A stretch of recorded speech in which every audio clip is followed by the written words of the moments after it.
പ്രിയപ്പെട്ട ശാലോം പ്രേക്ഷകർക്ക് Martha and Mary എന്ന പ്രോഗ്രാമിലേക്ക് സ്വാഗതം. എറണാകുളം ചെമ്പുമുക്കിലുള്ള മിണ്ടാമഠം എന്നൊക്കെ വിശേഷിപ്പിക്കുന്ന ലത്തീൻ റീത്തിൽപ്പെട്ട ആരാധന മഠത്തിലാണ് ഇന്ന് നാം എത്തിയിരിക്കുന്നത്. ഈ കമ്മ്യൂണിറ്റിയിലെ അംഗമായ സിസ്റ്റർ മേരി ആഗ്നസ് ആണ് ഇന്ന് നമ്മോടൊപ്പം ഉള്ളത്. സിസ്റ്ററിന് ശാലോം ടി വിയിലെ മാർത്ത ആൻഡ് മേരി എന്ന പ്രോഗ്രാമിലേക്ക് സ്വാഗതം.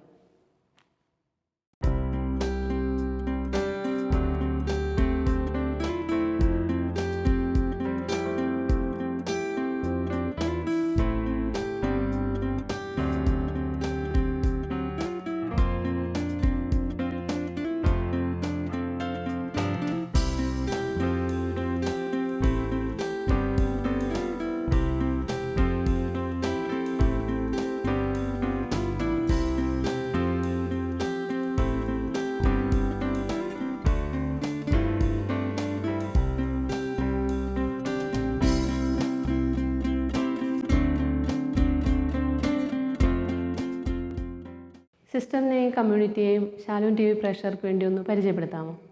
എൻ്റെ ഈ കമ്മ്യൂണിറ്റിയുടെ പേര് പ്രോക്ലേസോ പെർപ്പച്വൽ ആഡറേഷൻ, നിർദ്ധന ക്ലാരയുടെ നിത്യാരാധന സഭ. ഞങ്ങളുടെ മെയിനായിട്ടുള്ള ജീവിതം എന്ന് വെച്ചാൽ ഞങ്ങൾ ക്ലോയിസ്റ്റർ സിസ്റ്റേഴ്സ് രാവും പകലും ഈശോയെ ദിവ്യകാരണത്തിൽ ആരാധിക്കുന്ന സിസ്റ്റേഴ്സാണ്. ഞങ്ങൾക്ക് പുറത്തു പോയി വേറെ ആക്ടിവിറ്റീസ് ഒന്നുമില്ല. ഞങ്ങളുടെ ആരാധനയാണ് ഞങ്ങളുടെ main occupation. Day and night adoration. That is a community. We are 10 members in this. ഇവിടെ 10 പേരുണ്ട് ഈ കമ്മ്യൂണിറ്റിയിൽ. കമ്മ്യൂണിറ്റിയുടെ പ്രത്യേകതകളൊന്ന് വിശദീകരിക്കാമോ? ഞങ്ങൾ ക്ലോയിസ്റ്റർ സിസ്റ്റേഴ്സാണ്. ഞങ്ങൾ പുറത്തധികം പോകാറില്ല. ഹോസ്പിറ്റലിൽ അത്യാവശ്യമായിട്ട് എന്തെങ്കിലും അസുഖം വരുമ്പോൾ മാത്രമാണ് ഞങ്ങൾ പുറത്ത് പോകുന്നത്. അല്ലാത്ത സമയമല്ല ഞങ്ങളകത്ത്. കമ്മ്യൂണിറ്റി വിശേഷത എന്ന് വെച്ചാൽ ഞങ്ങൾക്ക് ആരാധന, പിന്നെ കുറച്ച് ഹോസ് ബേക്കിംഗ് ഉണ്ട്. പിന്നെ ഞങ്ങളുടെ ജോലിയൊക്കെ ഞങ്ങൾ തന്നെ ചെയ്യുന്നത്. ഞങ്ങൾക്ക് വേറെ സെർവൻസ് ഒന്നും ഇല്ല. ഞങ്ങൾ തന്നെ ഞങ്ങളുടെ ഹൗസിൽ ജോലി ചെയ്ത് പ്രാർത്ഥനാ രൂപയിലെല്ലാം ചെയ്ത് പ്രാർത്ഥനയിൽ കഴിയുന്ന ഒരു സമൂഹം. ഞങ്ങൾക്ക് എല്ലാ സിസ്റ്റേഴ്സിനും എല്ലാ ദിവസവും പകൽ 1 മണിക്കൂർ ആരാധനയ്ക്ക് സമയം തരും. രാത്രിയും നമുക്ക് ഫ്രീ ആണ്, 2 മണിക്കൂർ വീതവും. പിന്നെ പ്രാർത്ഥന ഞങ്ങൾ 7 പ്രാവശ്യം ചൊല്ലുന്നുണ്ട്. സഭ തന്നിട്ടുള്ള പ്രാർത്ഥന 7 പ്രാവശ്യമായിട്ട് ഞങ്ങൾ ചൊല്ലും. അത് കമ്മ്യൂണിറ്റി ടുഗദറായിട്ട് എല്ലാവരും, കമ്മ്യൂണിറ്റി മെമ്പേഴ്സ് എല്ലാവരും ടുഗദറായിട്ട് 7 പ്രാവശ്യമായിട്ട് ചൊല്ലും. Morning prayer, evening morning prayer, observe reading, prayer during the day, mid day, afternoon, evening prayer, night prayer. അങ്ങനെ ഞങ്ങൾ എല്ലാവരും ഒരുമിച്ച് പ്രാർത്ഥന ചൊല്ലാറുണ്ട്. പിന്നെ അഡീഷണലായിട്ട് ഫ്രീ ടൈം കിട്ടുമ്പോൾ more time we are spend in prayer. So അതുകൊണ്ട് ആൾക്കാർക്ക് തന്നെ അതൊരു ഇതാണ്. അവർക്കറിയാം ഞങ്ങൾ പ്രാർത്ഥനയിലിരിക്കുന്ന സിസ്റ്റേഴ്സ് ആയതുകൊണ്ട് കുറേ പ്രെയർ റിക്വസ്റ്റ് വരാറുണ്ട്. അപ്പോൾ അവർക്ക് വേണ്ടിയും ഞങ്ങൾ ഈ എക്സ്ട്രാ ടൈം കിട്ടുമ്പോൾ അവർക്ക് വേണ്ടിയും പോയി മധ്യസ്ഥം പ്രാർത്ഥിക്കാറുണ്ട്. ഇവിടെയുള്ള സഹോദരിമാരുടെ ദൈനംദിന പ്രവർത്തനങ്ങൾ എങ്ങനെയൊക്കെയാണ്? ഞങ്ങളുടെ ഡെയിലി ഷെഡ്യൂൾഡ് രാവിലെ 4:30 ഞാൻ 4:30 എഴുന്നേൽക്കും. 4:30 എഴുന്നേറ്റിട്ട് രാവിലെ തന്നെ ഞങ്ങൾക്ക് കുറച്ച് മോർണിംഗ് ഓഫറിങ്, കുറച്ച് പ്രെയറൊക്കെ ഉണ്ട്. ആ പ്രെയർ 5 മണിയാകുമ്പം കഴിയും. 5 മണി തൊട്ട് 5:45 വരെ ഞങ്ങൾക്ക് മെഡിറ്റേഷനാണ്. മെഡിറ്റേഷൻ കഴിഞ്ഞ് morning prayer. After the morning prayer we have 6:15 mass, ദിവ്യബലി കഴിഞ്ഞതിന് ശേഷം 6:45 ആകുമ്പോൾ ഞങ്ങൾക്ക് ദിവ്യബലി കഴിയും. ആ ദിവ്യബലിക്ക് ശേഷം ഞങ്ങൾ 6:45 to 7 മണി വരെ താങ്ക്സ് ഗിവിങ് സ്പെൻഡ് ചെയ്യും ദിവ്യകാരണത്തിന് മുമ്പ്. എന്നിട്ട് 7 മണി തൊട്ട് 7:30 വരെ ഞാൻ കിച്ചണിൽ ഹെൽപ്പ് ചെയ്യണം. വെജിറ്റബിൾ കട്ട് ചെയ്ത് കൊടുത്തിട്ട് എല്ലാവരും 7:30 ആകുമ്പം ബ്രേക്ക്ഫാസ്റ്റ് പോകും. ബ്രേക്ക്ഫാസ്റ്റ് കഴിഞ്ഞതിന് ശേഷം ഞങ്ങൾക്ക് ഓരോ മോണസ്റ്റിലെ ഓരോ ഭാഗങ്ങളായിട്ട് തിരിച്ചു തന്നിട്ടുണ്ട്. ഓരോരുത്തരും ഓരോ വർക്ക്. ആ വർക്കിലേക്ക് ഞങ്ങൾ പോകും. ചിലവർക്ക് ഗാർഡനായിരിക്കും, ഹോസ്റ്റലുമായിരിക്കും, ചാപ്പൽ ക്ലീൻ ചെയ്യുന്നതായിരിക്കും. അങ്ങനെ പല വർക്കുകളുണ്ടാകും. ആ വർക്കുകൾ കഴിഞ്ഞതിന് ശേഷം 11 മണിയാകും. 11 മണി വരെ വർക്കിൻ്റെ സമയമാണ്. അതിൻ്റെ ഇടയ്ക്ക് പ്രാർത്ഥന ഫ്രീ ആകുമ്പോൾ നമുക്ക് പോയി പ്രാർത്ഥിക്കാം. 11 മണിയാകുമ്പോൾ നമുക്ക് യാമ പ്രാർത്ഥനയുണ്ട്. അത് 11:30 കഴിയും. അതിനുശേഷം ജപമാല. പിന്നെ 12 മണിക്ക് പിന്നെ ഒരു യാമ പ്രാർത്ഥന. 12 മണിയുടെ യാമ പ്രാർത്ഥന കഴിഞ്ഞ ശേഷം ലഞ്ച് കഴിഞ്ഞതിന് ശേഷം 12:30 ആകുമ്പോഴത്തേക്ക് നമ്മൾ ഫ്രീ ആകും. ആ ഫ്രീ ടൈമിൽ നമുക്ക് ഫ്രീ ആണ്. പ്രാർത്ഥിക്കാനുള്ളവർക്ക് പോയി പ്രാർത്ഥിക്കാം. എന്തെങ്കിലും പേഴ്സണൽ വർക്ക് ചെയ്യാനുണ്ടെങ്കിൽ പേഴ്സണൽ വർക്ക് ചെയ്യാം. പിന്നെ 1 to 2 we have free time. That is little time rest. If you feel rest ചെയ്യണമെന്ന് ഫീൽ ചെയ്യുന്നുണ്ടെങ്കിൽ പോയി റെസ്റ്റ് ചെയ്യാം. അല്ലെങ്കിൽ നമുക്ക് പ്രാർത്ഥിക്കാം. എന്തെങ്കിലും അഡീഷണൽ വർക്ക് ചെയ്യാം. ഫ്രീ ടൈം 2 o'clock പിന്നെയും നമുക്ക് യാമപ്രാർത്ഥനയുണ്ട്. ആ യാമപ്രാർത്ഥന കഴിഞ്ഞ ശേഷം സ്പിരിച്വൽ റീഡിംഗ് ആണ്. അത് മസ്റ്റാണ്. കോൺസ്റ്റിറ്റ്യൂഷൻ പറയുന്നത് half an hour spiritual reading have to do. Half an hour spiritual reading കഴിഞ്ഞതിന് ശേഷം ഞങ്ങൾക്ക് 3 മണിക്ക് ഷാർപ്പ് 3 മണിക്ക് ചാപ്റ്റർ ഓഫ് മെസ് ചൊല്ലും. ചാപ്റ്റർ ഓഫ് മെസ് കഴിഞ്ഞതിന് ശേഷം 3 to 4 വരെ മദർ ചിലപ്പം ക്ലാസ് എടുക്കും. എന്തെങ്കിലും സ്പിരിച്വൽ വിഷയം വെച്ചിട്ട് മദർ ക്ലാസ് എടുക്കുക, അല്ലെങ്കിൽ കൊയർ പ്രാക്ടീസ് കാണും. Each day mother will decide what is 3 to 4. 4 o'clock again work time. 5 to 6 mental prayer. After 6 o'clock we have evening prayer. Evening prayer കഴിഞ്ഞ ശേഷം we have one rosary. We say one extra rosary. Rosary ചൊല്ലിയതിന് ശേഷം 6:30 we have supper. After supper we have recreation, 1 hour recreation. That time we will talk, we share, what we read, എന്തെങ്കിലും വായിച്ചത് share ചെയ്യും, സ്പിരിച്വലായിട്ട് share ചെയ്യും. എല്ലാവരും കൂടെ ഒരുമിച്ചിരുന്ന് വർത്തമാനം പറയും. അതാണ് റെക്രിയേഷൻ കഴിഞ്ഞ ശേഷം വി ഹാവ് നൈറ്റ് പ്രെയർ കഴിഞ്ഞ് നൈറ്റ് പ്രെയറിന് ശേഷം 9 മണിയാകുമ്പോഴത്തേക്ക് കഴിഞ്ഞ് 8:30 to 9 half an our night prayer. 9 മണിക്ക് നമ്മൾ ഫ്രീ ആണ്. 9 മണിയോടെ രാത്രി ആരാധന തുടങ്ങും. രാത്രി ആരാധനയ്ക്കുള്ള സിസ്റ്റർ 9 മണിയാകുമ്പോഴത്തേക്ക് പള്ളിയിലേക്ക് വരും. അങ്ങനെ രാത്രി ആരാധന കണ്ടിന്യൂ ചെയ്യും. അതാണ് ഞങ്ങളുടെ ഷെഡ്യൂൾ ടിൽ 4:30 അഗെയിൻ. പിന്നെ 4:30 അഗെയിൻ ഡെയിലി. റിക്രിയേഷൻ്റെ സമയത്ത് ടി വി കാണാൻ അനുവാദമുണ്ടോ? ടി വി കാണും. What is necessary. ഞങ്ങൾ ശാലവും കാണാറുണ്ട് സഡൻ ടൈംസ്. ബ്രദർ സന്തോഷിൻ്റെ ആ പ്രോഗ്രാം കാണാറുണ്ട് ട്യൂസ്ഡേയിൽ. പിന്നെ വല്ല എന്തെങ്കിലും calamity happen in the world. നേപ്പാളിൽ ഭൂകമ്പം ഉണ്ടായപ്പോൾ ഞങ്ങൾ ന്യൂസ് കണ്ടായിരുന്നു. ഇപ്പോഴാണ് ഞങ്ങളങ്ങനെ ന്യൂസ് കാണാൻ തുടങ്ങിയത്. അതിന് മുമ്പ് ഞങ്ങൾ ന്യൂസ് അങ്ങനെ കാണാറില്ലായിരുന്നു. അപ്പോൾ ചില ആൾക്കാർ പറഞ്ഞു, നിങ്ങൾ പ്രാർത്ഥിക്കുന്ന സിസ്റ്റേഴ്സല്ലേ, ന്യൂസുമൊക്കെ കണ്ടിരിക്കുന്നത് നല്ലതാണ്. ലോകത്തിന് വേണ്ടി പ്രാർത്ഥിക്കാനായിട്ട് ലോകത്ത് നടക്കുന്നത് എന്താണെന്ന് അറിഞ്ഞിരിക്കണം. അപ്പം ചെറുതായിട്ട് അങ്ങനെ എന്തെങ്കിലും സ്പെഷ്യലായിട്ട് ഭൂമിയിലൊക്കെ അങ്ങനെ എന്തെങ്കിലും കലാമിറ്റീസ് വരുന്ന സമയത്ത് മാത്രം ടി വി ഇട്ടിട്ട് ഞങ്ങൾ നോക്കാം. അല്ലാതെ ടി വി കാണാനായിട്ട് സ്പെഷ്യൽ ടൈം ഒന്നുമില്ല.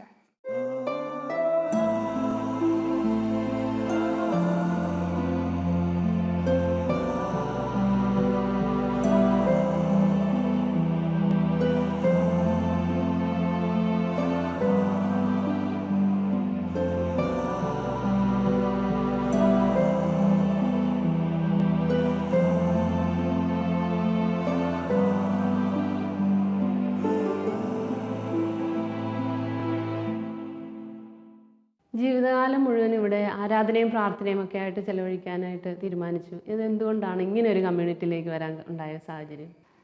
ഞാൻ 10th പാസ്സായപ്പോഴേ എനിക്ക് സിസ്റ്റർ ആകാൻ പോകാൻ ആഗ്രഹമായിരുന്നു. അന്ന് എൻ്റെ അമ്മച്ചി സമ്മതിച്ചില്ല. നീ കോളേജിൽ പോയി എനിക്ക് കാണണമെന്ന് പറഞ്ഞ് പ്രീ ഡിഗ്രിക്ക് എന്നെ വിട്ട്. പ്രീ ഡിഗ്രി കഴിഞ്ഞതിന് ശേഷം ഞാൻ കൊല്ലം ഫാത്തിമ കോളേജിൽ പ്രീ ഡിഗ്രി ചേർന്നു.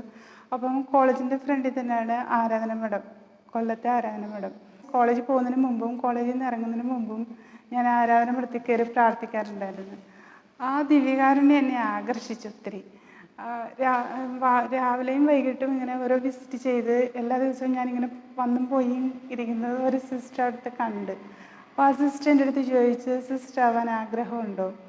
അപ്പോൾ എൻ്റെ ഉള്ളിൽ ആ ആഗ്രഹം ഉണ്ടായിരുന്നു, സിസ്റ്റർ ആവണം എന്നുള്ള ആഗ്രഹം. അപ്പോൾ ഞാൻ പറഞ്ഞു ഞാൻ റെഡിയാണ്, ഞാനിപ്പം പരീക്ഷയ്ക്ക് പ്രിപ്പയർ ചെയ്യുന്ന സമയമാണ്, അത് കഴിഞ്ഞ ശേഷം പരീക്ഷ കഴിഞ്ഞിട്ട് ഞാൻ വരുന്നതായിരിക്കും എന്ന് പറയും. അങ്ങനെ പ്രീ ഡിഗ്രിയുടെ പരീക്ഷ കഴിഞ്ഞിട്ട് ആ വെക്കേഷൻ്റെ സമയത്ത് തന്നെ ഞാൻ ജോയിൻ ചെയ്തു. അങ്ങനെയാണ് ഞാൻ ആരാധന മഠത്തിലേക്ക് വരുന്നത്. എനിക്ക് ഏത് സഭ തിരഞ്ഞെടുക്കണമെന്ന് അങ്ങനൊന്നും എനിക്ക് അറിഞ്ഞിട്ടായിരുന്നു.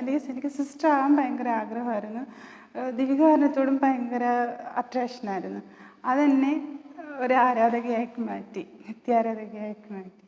ക്ലോയിസ്റ്റഡ് കോൺവെൻറ്റ് എന്ന് പറയുമ്പോൾ മിണ്ടാമഠം ആണല്ലോ. അപ്പോൾ ഇവിടെ വളരെ കഠിനമായിട്ടുള്ള ജീവിത രീതികളൊക്കെ ഉണ്ടെന്ന് അറിയാമല്ലോ. ഇങ്ങനെ ഇതൊക്കെ അറിഞ്ഞുകൊണ്ട് തന്നെയാണോ ഈ മഠത്തിലേക്ക് വന്ന് ചേർന്നത്? ശരിക്കും മനസ്സിലാക്കിയെന്ന് വെച്ചാൽ എനിക്ക് അന്നൊന്നും മനസ്സിലായിട്ടില്ലായിരുന്നു. പക്ഷേ ചേർന്ന് കഴിഞ്ഞതിന് ശേഷം ഇതാണ് ജീവിത രീതി എന്ന് മനസ്സിലായതിന് ശേഷം I am satisfied with that, I am happy with that. ഞാനതിൽ സന്തോഷമാണ്. ഇങ്ങനത്തെ ഒരു ജീവിതമാണ് എനിക്ക് വേണ്ടത് എന്ന് എനിക്ക് എൻ്റെ ഉള്ളിലുണ്ടായിരുന്നു. I am happy in this life. മറ്റ് സന്യാസ സഭയിലേക്ക് ചേരുന്നെന്ന് പറയുമ്പോൾ പൊതുവേ കുടുംബത്തിൽ നിന്ന് വലിയ എതിർപ്പുകൾ ഉണ്ടാകാൻ സാധ്യതയില്ല. കാരണം ടീച്ചേഴ്സായിട്ടും നേഴ്സായിട്ടും ഒക്കെ ഓരോ ജീവിതാന്തസ് അതിൽ കൂടെ തന്നെ ഉണ്ടാവും. പക്ഷേ ഈ മിണ്ടാമഠത്തിലേക്ക് ചേരുന്നെന്ന് പറഞ്ഞപ്പോൾ കുടുംബത്തിൽ നിന്നുള്ള പ്രത്യേകിച്ചും പേരൻസിനുണ്ടായ അഭിപ്രായം എന്താണ്? അവരുടെ പ്രതികരണം എന്തൊക്കെയാണ്? മമ്മിക്ക് നല്ല സപ്പോർട്ടായിരുന്നു എനിക്ക്. മമ്മി എന്നെ സപ്പോർട്ട് ചെയ്ത് കുഴപ്പമില്ല പൊക്കോന്ന് പറഞ്ഞു. പപ്പായ്ക്ക് അത്ര ഇഷ്ടമില്ലായിരുന്നു. നീ ഒരിക്കലും തിരിച്ചു വരത്തില്ലല്ലോ, ഞാൻ മരിച്ച പോലും തിരിച്ചു വരത്തില്ലല്ലോ എന്നുള്ള ആ സങ്കടം പപ്പായ്ക്കുണ്ടായിരുന്നു. പക്ഷെ പപ്പ ഇപ്പോൾ ഹാപ്പിയാണ്, ഒരു കുഴപ്പമില്ല. ധാരാളം പ്രാർത്ഥന ആവശ്യങ്ങൾ വരുന്നുണ്ടെന്ന് പറയുന്നു. അതെങ്ങനെയൊക്കെയാണ് ഇവിടെ ലഭിക്കുന്നത്? ലെറ്റർ മുഖേനയാണോ അല്ലെങ്കിൽ ഫോൺ ചെയ്തിട്ടാണോ? എങ്ങനെയൊക്കെയാണ് പ്രാർത്ഥന ആവശ്യങ്ങൾ ഇവിടെ എത്തുന്നത്? ലോട്ട് ഓഫ് വി കനോട്ട്, എനിക്ക് എക്സ്പ്ലെയിൻ ചെയ്യാൻ പറ്റത്തില്ല. കുറേ പ്രാർത്ഥനാ സഹായങ്ങൾ വരാറുണ്ട്. ഫോൺ വഴിയും കത്ത് വഴിയും ആൾക്കാർ വന്ന് ഇവിടെ നേരിട്ട് വന്ന് ചോദിച്ചും അങ്ങനെ പല സൈസിൽ പല പരീക്ഷയ്ക്ക് വേണ്ടി, രോഗശാന്തിക്ക് വേണ്ടി, കുടുംബസമാധാനത്തിന് വേണ്ടി, ഡ്രങ്കഡായ ഹസ്ബൻഡിൻ്റെ മാനസാന്തരത്തിന് വേണ്ടി, അങ്ങനെ പല ഇൻറ്റൻഷനും വരാറുണ്ട്. ഇവിടെ പ്രാർത്ഥന ആവശ്യം ചോദിച്ചതിന് ശേഷം അത് ലഭിച്ച അനേക അനുഭവങ്ങൾ ഉണ്ടായിട്ടുണ്ടാകും. അതിൽ ഓർമ്മയിൽ നിൽക്കുന്ന 1-2 അനുഭവങ്ങളൊന്ന് പറയാമോ? കുറേ ഉണ്ട്. അതിൽ സ്പെഷ്യലായിട്ട് ഒരു കുട്ടിയുടെ പിന്നെ രോഗശാന്തിയാണ്. ആ കുട്ടിക്ക് ക്യാൻസറായിരുന്നു. അപ്പം ഒറ്റ മകളായിരുന്നു. ആ കുട്ടിയെ ക്യാൻസറാണെന്ന് ഡോക്ടർ സ്ഥിരീകരിച്ച് എന്നിട്ട് ഒരു ടെസ്റ്റ് കഴിഞ്ഞിട്ട് ഇവിടെ വന്ന് കരഞ്ഞ് പറഞ്ഞു, സിസ്റ്ററെ ഒറ്റ മോളാണ്, മോൾക്ക് ക്യാൻസറിൻ്റെ ടെസ്റ്റ് ചെയ്തപ്പോൾ അത് ക്യാൻസറാണെന്ന് പറയണേ. പക്ഷേ ഇനിയും ഒരു ടെസ്റ്റും കൂടെ ഉണ്ട്. ആ ടെസ്റ്റ് കഴിഞ്ഞാൽ അത് ഫുള്ളി കൺഫേംഡ് ആകും. അതിന് മുമ്പാണ് അവരിവിടെ വന്നത് പ്രാർത്ഥിക്കാനായിട്ട്. അപ്പോൾ അവരെൻ്റെ അടുത്ത് വന്ന് പ്രാർത്ഥന ചോദിച്ച് ഞാൻ പറഞ്ഞു ഞങ്ങളെല്ലാം പ്രാർത്ഥിക്കാൻ വിഷമിക്കേണ്ട, ആ ടെസ്റ്റ് കഴിഞ്ഞിട്ട് വന്നിട്ട് നമുക്ക് എന്തുവാണെന്ന് തീരുമാനിക്കാം. അങ്ങനെ അവർ ആ ടെസ്റ്റിന് പോയിട്ട് തിരിച്ചു വന്നിട്ട് അവർ പറഞ്ഞ അത്ഭുതം, ഒന്നും കുഴപ്പമില്ല, ക്യാൻസറിൻ്റെ ഒരു തരി പോലും അവിടെ ഇല്ലെന്ന് പറഞ്ഞു. അവർക്കത് ഭയങ്കര അത്ഭുതമായി. ഞങ്ങൾക്കും അതിൻ്റെ കർത്താവിൻ്റെ പ്രവർത്തനം ഞങ്ങൾക്കും ഭയങ്കര അനുഭവമായിരുന്നു. 7 കൊല്ലമായിട്ടാണ് ഇവിടെ വരാൻ തുടങ്ങിയത്. അതിനു മുമ്പ് ഞാൻ പുറത്തായിരുന്നു, അബുദാബി എന്ന് പറഞ്ഞ സ്ഥലത്തായിരുന്നു. ഇവിടെ ഭർത്താവിൻ്റെ ജോലിക്ക് ഇച്ചിരി പ്രശ്നങ്ങൾ വന്നപ്പോൾ ഞങ്ങൾ തിരിച്ചിങ്ങോട്ട് പോന്നു. ഇവിടെ വന്ന് ഇങ്ങനെ ഞാൻ ഇവിടെ പ്രാർത്ഥിക്കാനായിട്ട് ആരോ പറഞ്ഞ് ഇവിടെ വന്നതാണ്. ഇവിടെ വന്നു കഴിഞ്ഞപ്പോൾ ഒരു ആൻറ്റി പറഞ്ഞു എന്നോട്, ഇവിടുത്തെ സിസ്റ്റേഴ്സിനോട് പറഞ്ഞാൽ മതി, എല്ലാ കാര്യവും സഹായിച്ചു തരും, അവർ പ്രാർത്ഥിക്കും, അവരുടെ ജീവിതം അതുപോലെ എളിമയിലും സഹനത്തിലുള്ള ജീവിതമാണ്, അവർ പ്രാർത്ഥിച്ചാൽ മുള്ള കാര്യങ്ങളെല്ലാം നടക്കുമെന്ന് പറഞ്ഞു. അങ്ങനെ ഞാൻ സിസ്റ്റേഴ്സിനെ വന്ന് കണ്ടു. അപ്പോൾ ആ സമയത്താണ് എൻ്റെ മകന് ടൂൾ ആൻഡ് ഡൈ എന്ന് പറഞ്ഞൊരു കോഴ്സ് ചെയ്തുകൊണ്ടിരിക്കുകയായിരുന്നു. അപ്പോൾ അവന് പഠിക്കാനായിട്ട് കുറേ കാര്യങ്ങളുടെ ബുദ്ധിമുട്ടുണ്ടായിരുന്നു. പ്രാക്ടിക്കൽ പരീക്ഷയ്ക്ക് അവൻ തോറ്റുപോയി. ആ സമയത്ത് ഞാൻ ഇവിടെ വന്ന് സിസ്റ്റേഴ്സിനോട് പറഞ്ഞു, മദറിനെ നേരിട്ട് കണ്ട് പറഞ്ഞു. അപ്പോൾ അവർ പ്രത്യേകം അതിനുവേണ്ടി പ്രാർത്ഥിക്കുകയും എൻ്റെ മോൻ നല്ല മാർക്കോട് കൂടി പാസ്സാവുകയും ചെയ്തു. പിന്നെ ഇപ്പോൾ അവൻ ട്രെയിനി ആയിട്ട് അവിടെ കയറി. അതിൻ്റെ ഇടയിൽ എൻ്റെ ഹസ്ബൻഡിന് അസുഖം വന്നായിരുന്നു. പെട്ടെന്ന് അവിടെ ദുബായിൽ അഡ്മിറ്റ് ചെയ്തു ഹോസ്പിറ്റലിൽ. ആ സമയത്ത് ഇവിടെ വന്ന സിസ്റ്റേഴ്സിനോട് ഇതുപോലെ പറഞ്ഞു. പുള്ളി വളരെ അതിശയകരമായി പുള്ളി ആ അസുഖത്തിൽ നിന്ന് മാറി ഇപ്പോൾ നന്നായി ജോലി ചെയ്ത്, ജോലിക്കും ചില പ്രശ്നങ്ങൾ അതുകൊണ്ട് വന്നു. ആ ജോലിയിൽ നിന്നൊക്കെ പുള്ളി ഇപ്പോൾ നല്ല രീതിയിലായി, വളരെ ഇമ്പ്രൂവ്മെൻ്റ് ഉണ്ട് ജോലിയുടെ കാര്യത്തിലും. പുള്ളി വളരെ സന്തോഷവാനായിട്ടിരിക്കുന്നു. മൂത്ത മകൻ്റെ ജോലിയിലാണേലും സിസ്റ്റേഴ്സിൻ്റെ പ്രാർത്ഥന കൊണ്ട് വളരെ നല്ല പൊസിഷനിൽ അവൻ ഇന്ന് എത്തിയിട്ടുണ്ട്. എനിക്ക് എന്ത് വിഷമമാണെങ്കിലും ഇവിടെ വന്ന് പ്രാർത്ഥിക്കാൻ അവരോട് പറയുമ്പോൾ അവരെനിക്ക് തരുന്ന വിലയേറിയ ഉപദേശങ്ങൾ കൊണ്ട് എനിക്ക് ഒത്തിരി ക്രിസ്തീയ ജീവിതത്തിലോട്ട് വളരെ പുരോഗമിക്കാനായിട്ട് എനിക്ക് സാധിച്ചു. ഒത്തിരിയേറെ പ്രാർത്ഥിക്കാനും മറ്റുള്ളവർക്ക് വേണ്ടി പ്രാർത്ഥിക്കാനും അവർക്ക് വേണ്ടി ഞാൻ പ്രാർത്ഥിക്കുമ്പോൾ കാര്യങ്ങൾ നേടാനും അതിനൊത്തിരി പ്രചോദനമായത് ഈ മഠത്തിലെ സിസ്റ്റേഴ്സാണ്. എനിക്കറിയാം അവരുടെ പ്രാർത്ഥന, അവരുടെ സഹനത്തോടു കൂടിയുള്ള പ്രാർത്ഥന, വളരെ എളിമപ്പെട്ടുള്ള ജീവിതം, ഇതെല്ലാം എനിക്ക് ഒത്തിരി പ്രചോദനം തരുന്നുണ്ട്. എൻ്റെ എല്ലാ കുരിശുകളും നല്ല രീതിയിൽ സഹിക്കാനും വളരെ ഈശോ എൻ്റെ കൂടെയുണ്ടെന്നുള്ള ആ വിശ്വാസം ഇവരുമായുള്ള സഹവാസത്തിൽ നിന്ന് അതെനിക്ക് കൂടുതൽ ശക്തി പ്രാപിക്കാനും എനിക്ക് സാധിച്ചു. ഈ മഠത്തിൽ ചേർന്നതിന് ശേഷം എപ്പോഴെങ്കിലും വീട്ടിലേക്ക് തിരിച്ചു പോയിട്ടുണ്ടോ, അല്ലെങ്കിൽ അങ്ങനെ പോകണമെന്ന് ചിന്തിച്ചിട്ടുണ്ടോ? ഇല്ല, ഒരിക്കലും പോയിട്ടില്ല. ഇപ്പം 19 വർഷമായി ഞാൻ വീട്ടിലേക്ക് തിരിച്ചു പോയിട്ടില്ല. വീട്ടിലങ്ങനെ മാതാപിതാക്കളുടെയോ മറ്റു പ്രിയപ്പെട്ടവരുടെയോ ഒക്കെ മരണാവശ്യമോ അങ്ങനെയുള്ള പ്രത്യേക ആവശ്യങ്ങളൊക്കെ വരുമ്പോൾ എങ്ങനെയാണ് ഇവിടുന്ന്? ഞങ്ങൾ സാധാരണ പോകാറില്ല. മാതാപിതാക്കൾ പോലും മരിച്ച സാധാരണ ഞങ്ങൾ പോകാറില്ല, ഇവിടെ നിന്ന് പ്രാർത്ഥിക്കാറുണ്ട്. പക്ഷെ ഇപ്പോൾ ഒരു പുതിയ നിയമം ഇപ്പം കൊണ്ടുവന്നിട്ടുണ്ട്. പിന്നെ ഒന്നും രണ്ടും മക്കൾ മാത്രമുള്ള കുടുംബങ്ങളിൽ നിന്ന് ഇപ്പോൾ ഒരാൾ ജോയിൻ ചെയ്താൽ അപ്പോൾ അവർക്ക് മാതാപിതാക്കൾ മരിക്കുമ്പം പോയി കാണാനായിട്ടുള്ള ഒരു സംവിധാനം വേണമെന്നുള്ളൊരു ഇത് പല ആൾക്കാരും ഉന്നയിച്ചു. അപ്പോൾ ഞങ്ങൾ കൺസൾട്ട് ചെയ്തിട്ട് ഇപ്പോൾ അതങ്ങനെ ആയിട്ട് ഇങ്ങനെ പോയി കാണാനായിട്ട് മരിക്കുമ്പോൾ. ഇവിടെ വീട്ടിൽ നിന്ന് ആളുകളൊക്കെ, സഹോദരങ്ങളോ മാതാപിതാക്കളോ ഒക്കെ വന്നാൽ കാണാൻ സാധിക്കുമോ? സാധിക്കും. ഇതേപോലെ ഗ്രില്ലിൻ്റെ അപ്പുറമായിരുന്നു കാണാം. വിസിറ്റേഴ്സ് വരുമ്പോൾ ഗ്രില്ലിൻ്റെ അവിടേക്കും ഞങ്ങൾ ഇവിടെ ഇരിക്കാം, അങ്ങനെ കാണാം.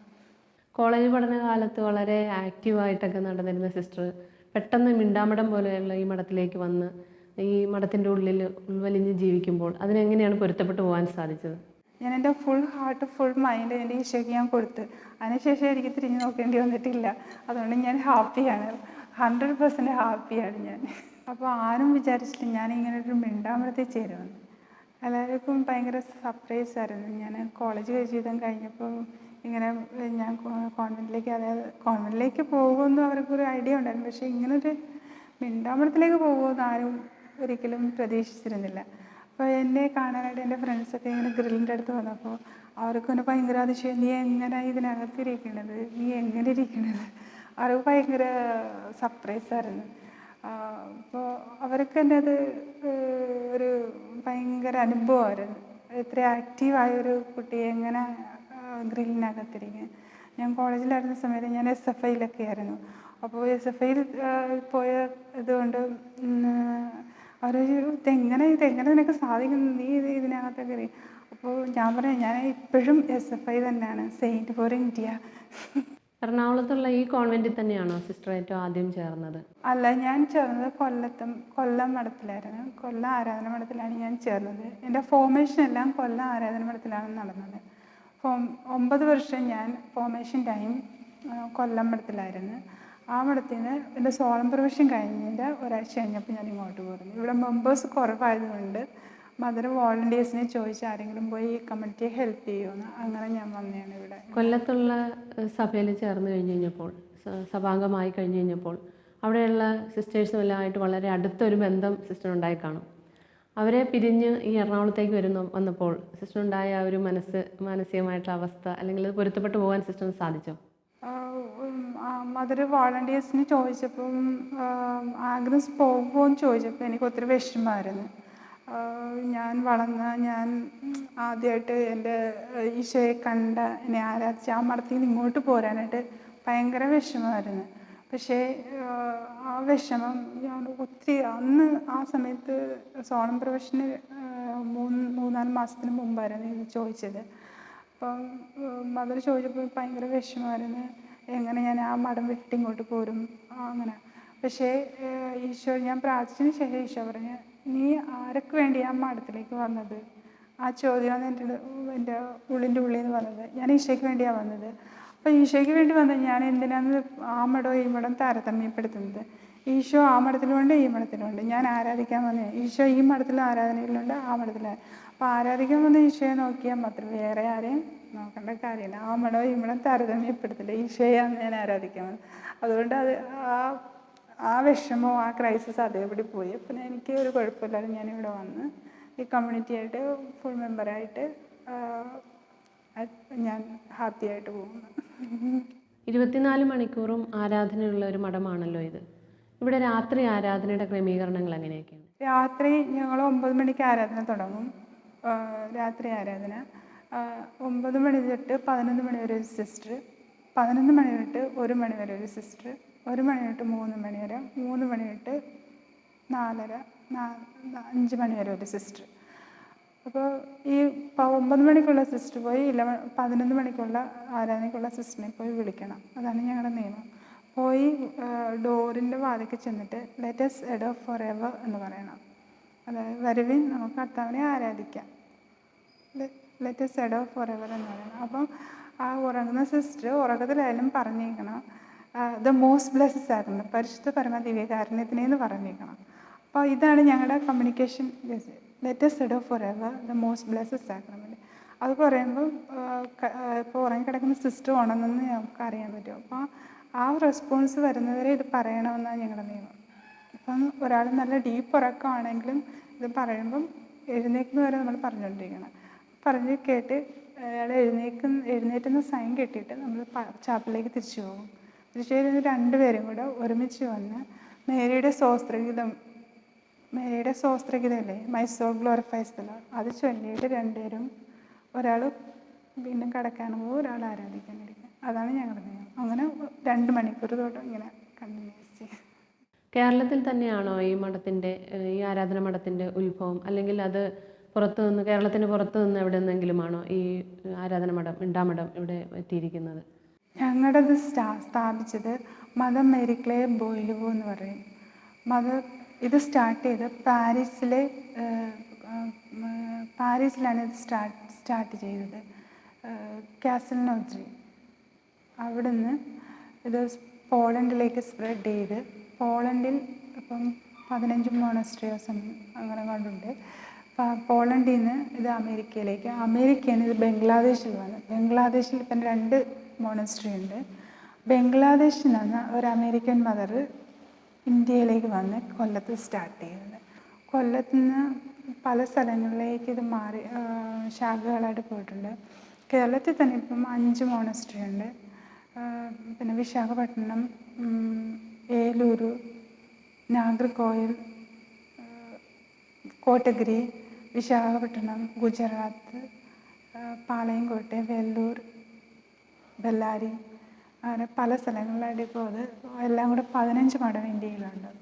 കൊല്ലം മഠത്തിൻ്റെ ശാഖയാണിത്. ബിഷപ്പ് അച്ചാർ വരുമ്പോഴാണ് ഞങ്ങളെ ഇൻവൈറ്റ് ചെയ്തത് ഇവിടേക്ക്. പിതാവിൻ്റെ ആഗ്രഹപ്രകാരം ഞങ്ങൾക്ക് ഈ ഹൗസ് തന്ന് ഞങ്ങളിവിടെ ഇത് സ്റ്റാർട്ട് ചെയ്ത്. പിതാവിൻ്റെ ആഗ്രഹപ്രകാരം പിതാവ് കൊണ്ടുവന്ന് നിത്യാരാധന ഇവിടെ വേണം എന്നുള്ള ഒരു ആഗ്രഹം പിതാവിനുണ്ടായിരുന്നു. അങ്ങനെ പിതാവ് വിളിച്ചിട്ട് ഞങ്ങൾ വന്ന് ഇവിടെ സ്റ്റാർട്ട് ചെയ്തു.